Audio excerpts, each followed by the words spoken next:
தெற்கொடிப்பகம் தம்புமுறை என்பவர் பேசுகிறேன்.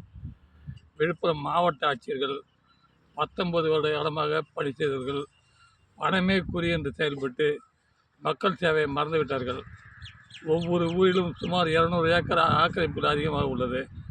சவுக்கை பணப்பெயர் வைக்கக்கூடாது என்று உள்ளது. பணப்பெயர் வைத்து மாமூல் மறைமுகமாக கிராம நிர்வாகர்கள் பெறுகிறார்கள். உதாரணம், அல்லமுத்தூர் கிராமத்தில் 150 ஏக்கர் என்னால் பறிக்கப்பட்டு பணம் 26 லட்சம் ரூபாய் அரசாங்கத்துக்கு உதவி வந்தது. 10,000 ரூபாய் கட்டி மீண்டும் ஆக்கிரமிப்பு செய்ய மாட்டோம் என்று எழுதி தந்துவிட்டு மீண்டும் ஆக்கிரமிப்பு. காரணம் மாவட்ட ஆட்சியர்கள் தான். இதற்கு வருவாய்த்துறை அதிகாரிகள் செயல்பாடு. கிராமத்தில் மாட்டுபவர்கள் மனையக்காரர்கள் சர்வேயர்கள். இதற்கு காரணம் என்ன? மாவட்ட ஆட்சியர் நிர்வாகம் சரியில்லாத காரணத்தால் ஒவ்வொரு கிராம நிர்வாகமும் ஒரு நாளைக்கு குறைஞ்சபட்சம் 1000 to 10,000 ரூபாய் எடுத்து செல்ல தயாராக உள்ளார்கள்.